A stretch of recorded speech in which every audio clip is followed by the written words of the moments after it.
Oke, assalamualaikum warahmatullahi wabarakatuh. Waalaikumsalam warahmatullahi wabarakatuh. Kita berjumpa lagi di jaringan Makam Lamongan TV atau Jamal TV. Jadi Jamal saya ikut tadi. Ya, ini kita cangkruan bersama dengan teman-teman yang kebetulan sama-sama alumni MAN ya ini. Ya. Jadi Mas Suyet ini juga alumni MAN tahun seangkatan dengan Mas Rudi. Tahun berapa itu? Tahun 91. 4. Lulusnya 94. Yang dihitung lulusnya? Lulusnya. Nah, tahun 94. Soalnya ono sing gak munggah barang. Nama Mas Husen ini MAN 96. lulusan tahun 96. Man N, belum lek mantau. Man negeri Oke. Lamongan. Jadi sesama MAN saya minta nanti harus rukun ya. Sama alumni. Oke, teman-teman semua, kita mau bicara tentang kondisi Lamongan, tapi yang kita ambil sisi dari fenomena Islam transnasional. Ibosoe keduren Islam. Wis pokoknya sing aliran keras sebenarnya. Saya gak bingung-bingung. Jadi Islam aliran keras yang ada di Lamongan, ini fenomenanya bagaimana? Ini saya mau, kebetulan ada Mas Husen yang kaos putih itu. Mas Husen ini adalah pengurus DPC PDIP Lamongan, bidang kepercayaan terhadap Tuhan Yang Maha Esa atau aliran-aliran kepercayaan. Jadi ini PDI sing kudu ngeramut Islam sejati, Dharma Gandul, Sabto Dharma itu kudu diramut oleh Mas Husen ini. Nah kebetulan dia juga bekas IPENU. Ya. Mantan Ya kalau bekas itu kan sudah harus gak kanggo. Ini kanggo inisiatif Bekas IPENU tahun 2000, 2002 ya, tahun 2002. Ini kita mau bertanya sebenarnya fenomena atau realitas Islam transnasional atau Islam aliran keras ini di Lamongan ini sejauh mana menurut pandangan Mas Husen yang diketahui? Monggo. Baik, terima kasih. Assalamualaikum warahmatullahi wabarakatuh. Salam sejahtera untuk kita semua. Terima kasih pada Pak Nur Salim atau Cak Nur yang telah menginisiasi membuat channel siaran Jamal. Kalau Jamal dulu 5 tahun yang lalu itu Janda Malaysia, sekarang jadi Jaringan Makam Lamongan. Ini jadi saya tahu Jamal dulu mulai dikibarkan bendera itu menginisiasi yang namanya berdirinya Dewan Pendidikan Lamongan. Ya kurang lebih tahun 2009, 2002 semenjak Undang-Undang Sistem Pendidikan Nasional digedok di tahun 2003, maka implementasinya harus ada yang namanya Dewan Pendidikan. Ini Jamal dulu benderanya itu, dan sekarang mengembang sama-sama Jamal. Jadi saya ucapkan selamat pada Jamal yang telah membuat channel ini, dan saya berkesempatan diberikan waktu di hari ini tentang fenomena gerakan Islam transnasional Indonesia, bahwa Lamongan ini tidak bisa dianggap enteng terkait dengan Islam transnasional, karena dulu yang memulai berita besar tentang adanya bom Bali dan seterusnya itu juga mengena Lamongan yang dampaknya luar biasa terhadap masyarakat Lamongan yang merantau, yang berbisnis di luar sampai hampir 5 tahun lebih.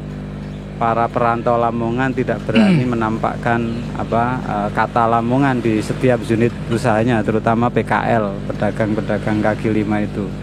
Dan hari ini kami juga mengucapkan terima kasih ketika dimintai tentang itu. Yang sekarang mau saya sampaikan adalah bahwa karena saya sebagai Wakabit bidang kepercayaan Tuhan Yang Maha Esa di PDI Perjuangan, menyeret-nyeret, memulai memanas-manasi lagi face to face antara Pancasila dan Islam. Nah, saya kaitkan dengan itu sajalah nanti, karena itu kaitan bidang saya di kepengurusan PDI. Jadi yang harus diantisipasi oleh pemangku kebijakan bahwa gerakan Islam transnasional itu di Lamongan ini ternyata juga masih tumbuh dan ada, dan kami tahu data-data titiknya. Cuman yang perlu kami kritisi adalah korban-korban yang salah satunya tahun 2019 adalah anak asuh kami itu hampir saja melakukan kegiatan bom bunuh diri, dan hari ini terselamatkan, tidak jadi melakukan itu. Artinya kalau kegiatannya adalah pada konteks bom bunuh diri, maka itu adalah kesalahan besar dalam mereka memberikan ajaran tentang Islam itu sendiri, karena di Islam itu makna jihad itu sangat luas. Mahasiswa Unisla ya? Mahasiswa kami di Unisla, tapi terselamatkan. Ternyata kita dampingi, pengaruhnya itu tidak pada saat di kampus, pengaruhnya itu pada saat di SMA. Lah kalau boleh kami sebutkan secara terbuka, mereka merekrut dari unsur anak muda yang memiliki keahlian. Kebetulan anak tersebut dulu itu memiliki keahlian, satu dia atlet pencak, yang kedua dia kuliah di kesehatan. Jadi mereka itu satu kali jalan dapat paketan praktis. Anak yang sudah ngerti bela diri, termasuk dia ahli IT, lalu dia ahli kesehatan. Itu yang terjadi di jamaahnya. Apa itu dia jamaah yang kami belum berani mengatakan dia masuk jaringan apa, tapi titik-titik kumpulnya kami tahu melalui kegiatan kajian-kajian keislaman yang diarahkan kepada penyiapan diri untuk mati syahid. Nah, ini yang tahu data persisnya dia masuk JIL atau masuk JAD atau yang lainnya, kami tidak kompeten membuka data itu, Pak Nur. Sejauh mana Mas Husen melakukan pendampingan terhadap teman yang mau bom bunuh diri itu sehingga menjadi tidak jadi? Ya, di kampus saat itu kami berkoordinasi, berjejaring dengan semua pihak termasuk aparat. Yang kami mintakan, kami mohonkan kepada para pimpinan saat itu termasuk di kampus adalah bahwa posisi anak ini adalah korban. Kalau statusnya jadi korban, kami akan melakukan pendampingan sampai ke keluarganya, ke orang dekatnya, sehingga jangan ada penyalahan terhadap atau penyudutan terhadap si anak ini, karena dia telah dicuci otaknya sehingga dia hanya tahunya dari satu sisi kebenaran yang menurut kami itu adalah harus diimbangi, karena ideologi itu tidak bisa dimatikan, hanya bisa dinetralisir dengan ideologi pula. Jadi sekali lagi akhirnya tidak jadi itu ya karena kita pahamkan bahwa nilai-nilai keadaban, kebenaran, kasih sayang itu juga lebih penting. Makna jihad itu tidak harus bom bunuh diri, tapi pengabdian kepada masyarakat dalam bentuk apapun itu juga makna dari jihad. Dan hari ini yang bersangkutan sudah lulus kuliah dan kembali bermasyarakat normal seperti awalnya. Kira-kira rencananya Mas Husen sebagai pengurus DPC PDIP di bidang aliran kepercayaan itu, kira-kira langkah-langkah apa yang akan dilakukan untuk mengantisipasi hal-hal seperti itu? Misalnya orang jihad, Islam garis keras yang sudah semakin mewabah. Karena ini ada kaitannya Mas Husen dengan hasil penelitian kita di corak beragama anak muda Lamongan. Itu ternyata memang mayoritas hasilnya potensinya Islam keras, gitu. Karena kita melakukan in-depth interview secara mendalam, ternyata bibit-bibit itu kuat dalam ideologinya, gitu. Nah, ini bagaimana Mas Husen selaku nanti sebagai pengurus DPC PDI di partai untuk melakukan itu? Baik, terima kasih. Kalau anak muda memang pas kalau mereka berdakwah lalu menyenggol Simpul Pemuda karena usia-usianya memang usia-usia yang kencang, usia yang banter.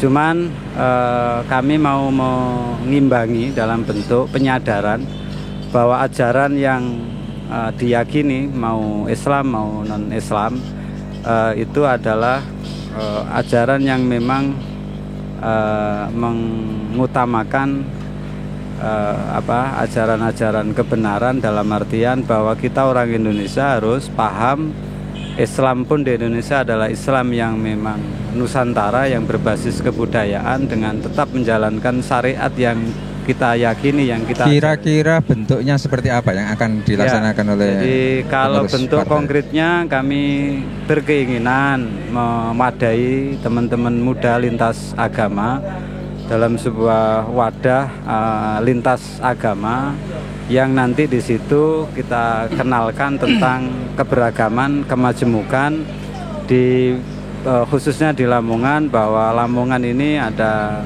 jejak sejarah yang luar biasa mulai dari Hindu, Buddha sampai Islam, sehingga dengan pendekatan kebudayaan, kesejarahan itu muncullah otak kanan mereka itu mulai tersadar dengan bahasa-bahasa kesenian, kebudayaan di Lamongan ini yang sudah memiliki potensi semacam itu. Itu kan. Oke. Tadi kan atas nama DPC PDI. Tadi kan yang diomongkan bikin forum lintas agama bagi anak muda, itu kan strategi budaya. Kira-kira strategi politiknya apa gitu, karena ini partai gitu. Baik, kalau secara kepartaian ada langkah-langkah yang sudah dicanangkan dan dirumuskan bahwa nilai ajaran Islam yang Indonesia adalah Islam yang selaras dengan Pancasila. Dan Pancasila itu adalah ideologi berbangsa bernegara. Pancasila yang digali dari ajaran-ajaran Bung Karno yang terkutip dalam pidato beliau pada tanggal 1 Juni 1945 itu adalah menekankan kepada kita sampai dengan hari ini adalah Indonesia yang yang majemuk, Indonesia yang multi etnik, yang itu adalah sebagai sumber daya yang tidak dimiliki oleh pihak lain, negara lain, dan itu harus tetap dilestarikan. Konteksnya lintas agama, anak-anak muda hari ini harus kita ikut sertakan dalam menjaga tinggalan-tinggalan sambil kita mengenalkan apa yang dulu para beliau leluhur lakukan di sekitaran kita ini. Misalnya kayak Raja Airlangga itu lari lalu menunjuk satu tempat di Lamongan yang hari ini nama desanya adalah Pataan. Beliau sampai akhirnya menjadikan lokasi tersebut sebagai kerajaan kahuripan untuk membangun sebuah kepemimpinan. Lah itu anak-anak muda kan belum mengenal lebih jauh apa yang diajarkan, apa yang pernah dilakukan oleh para raja yang pernah singgah di Lamongan. Belum lagi nanti ada napak tilasnya Gajah Mada, belum lagi ada napak tilasnya Sunan Giri, belum lagi pada napak tilasnya Mbah Lamong, Sunan Sinuwun, Mbah Balun, Sunan Derajat, dan seterusnya. Itu anak-anak Lamongan lintas agama harus diajarkan bahwa sejak dulu nenek moyang kita itu sanggup hidup, bertahan, dan berdampingan di lingkungan yang majemuk ini. Itu yang poinnya yang penting di situ. Itu kan strategi budaya Mas Husein. Strategi politik selaku partai itu kan bisa melakukan mendorong pemda yang diinginkan Mas Rudi tadi. Misalnya bikin kebijakan atau mendesak Dignas untuk bikin muatan lokal, atau bikin regulasi baru, atau bikin apa. Jadi gini, kalau situasinya ini sekarang mendukung karena Menteri Pendidikan Nasional ini merombak secara radik, secara menyeluruh, bahwa kurikulum ini sangat diubah karena pendidikan kemarin itu jauh dari akarnya, dan ini mau dikembalikan lagi oleh menteri yang hari ini melalui kebijakan-kebijakan. Contoh di kampus itu ada program kurikulumnya adalah Merdeka Belajar Kampus Merdeka. Itu 6 bulan anak-anak mahasiswa selama 1 semester itu harus hidup berdampingan di masyarakat. Kalau Lamongan konteksnya, kalau ditanya apa yang harus dilakukan, muatan lokal tadi salah satunya harus digali dari tinggalan-tinggalan yang ada itu, terus nilai-nilai ajarannya harus ditampilkan secara apik, secara kekinian melalui pembelajaran lapangan secara langsung. Ini loh Candi Airlangga, ini loh dulu Kerajaan Kahuripan. Beliaunya itu mengajarkan apa saja itu harus dikenalkan secara langsung. Kembali lagi kepada situasi bahwa Lamongan ada potensi, ada tinggalan. Anak Lamongan harus diajak secara langsung bahwa nenek moyang kita ini tidak main-main membangun sebuah kerajaan, membangun sebuah peradaban. Nah, saya yakin dari situ akan muncul pandangan baru dari banyak sisi yang kolaborasi tadi itu akan jadi sebuah kepercayaan diri dari anak-anak Lamongan itu sendiri. Berarti PDIP siap juga kalau merekomendasikan kepada Pemda untuk melakukan langkah-langkah konkret, misalnya di setiap dinas, baik dinas pendidikan, dinas pariwisata, dinas yang lain-lain yang berkaitan dengan kebudayaan, misalnya siap enggak mendorong Pemda untuk merekomendasikan sesuatu langkah konkret? Kalau itu sebenarnya sangat dibutuhkan, dan kalau konteksnya ini adalah otonomi pendidikan ya harus didorong. Kalau yang jabatan 1 ini belum bekas, bahwa pemandu ini juga unsur dari Dewan Pendidikan Lamongan, termasuk saya juga Dewan Pendidikan Lamongan. Itu juga harus dibunyikan dalam rekomendasi. Dewan Pendidikan juga. Dewan Pendidikan itu harus merekomendasi sebuah usulan yang fundamen di Pemda khususnya terkait dengan budaya yang berkembang yang nanti diarahkan kepada pemahaman anak muda, lalu menjadi nilai-nilai yang diajarkan. Lah, bentuknya dalam bentuk kurikulum lokal dan atau kurikulum yang memang penguatan, pembiasaan, itu tergantung nanti Dinas Pendidikan memahamkan ini kayak apa. Contoh pelajaran sejarah ini kan masih tarik ulur belum diajarkan secara utuh. Maka bisa dimulai Lamongan menggali sejarah lokal Lamongan, lalu itu menjadi muatan sejarah yang disampaikan. Sebenarnya sudah ada Mas Husein. Ya. Dokumen tentang sejarah lokal di Lamongan. Ya. Cuma Dignas sampai sekarang belum bersedia untuk membukukan menjadi muatan lokal pelajaran di setiap SD dan SMP. Sebenarnya ada dokumen-dokumen. Kalau gitu gini aja, kalau ngomong kepada dokumen larinya ke dinas, nanti jangan-jangan proyek buku lagi, males.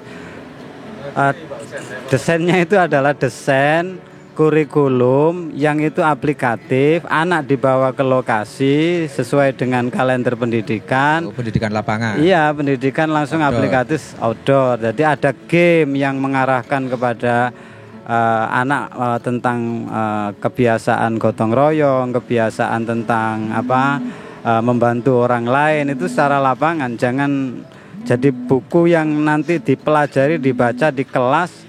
Anak nanti tetap, apalagi sekarang anak ini sangat suka dengan gadget, maka harus dimunculkan di situ TikTok. Ya, pembelajaran atau kurikulum lokal ini yang berbasis IT dalam bentuk permainan, dalam bentuk karikatur, dalam bentuk podcast yang ada di lapangan. Saya yakin tuh menarik, anak sekarang itu sukanya yang model kayak begitu itu. Okay. Terima kasih. Closing statement dari Mas Husein. Kira-kira apa pesan-pesannya? Baik, bidang saya di partai itu adalah kepercayaan terhadap Tuhan Yang Maha Esa. salah satu tugasnya adalah mengimbangi berita positif baik di publik. Saya terima kasih pada channel Jamal ini bahwa masih ada yang mempersoalkan Pancasila dan Islam, terus PDI identik dengan partai terlarang. Saya katakan sampai dengan hari ini doktrin yang diajarkan oleh Bung Karno dan garis yang dicanangkan oleh partai itu tidak benar, karena di PDI Perjuangan itu kita diwajibkan beragama setiap kader dan simpatisannya. Artinya kami tidak mungkin komunis karena kita wajib beragama dan menjalankan. Lalu kalau kita dikatakan liberal, tidak mungkin karena semangat kita dalam sosial kemasyarakatan diajarkan oleh Bung Karno tentang gotong royong. Oleh karena itu bagi mereka yang masih kurang paham tentang PDI Perjuangan dan Islam, lalu kami ini diidentikan dengan organisasi terlarang, saya katakan bahwa ini adalah soal konsep berpikir tentang menata negara. Bagaimana kita harus bersama duduk bareng, baiknya negara ini, bangsa ini dijadikan yang sesuai dengan keindonesiaan seperti yang diidamkan oleh Bung Karno. Kemerdekaan tidak hanya pengakuan negara internasional, tapi bahwa kemerdekaan bagi bangsanya yang bisa mengelola sumber daya alamnya, yang bisa melestarikan ajaran-ajarannya, karena kita multi etnis, banyak suku, banyak bahasa, dan harus kita jaga selamanya. Dan itu tidak dimiliki oleh negara lain seperti di Indonesia yang kita secara geografis adalah kepulauan. Maka ini adalah aset besar, tantangan kedepannya juga potensi besar. Yakinlah bahwa hidup di Indonesia ini adalah baldatun thayyibatun wa rabbun ghafur, karena kita punya sumber daya kekayaan alam yang melimpah yang tidak dimiliki oleh bangsa lain, negara lain. Dan itu harus pada satu kalimat, kembalikan semuanya pada pakem Pancasila. Masyarakatnya juga paham tentang Pancasila. Berarti PDIP akan di garda terdepan untuk melawan Islam transnasional dan menegaskan agama dan Pancasila, intinya begitu.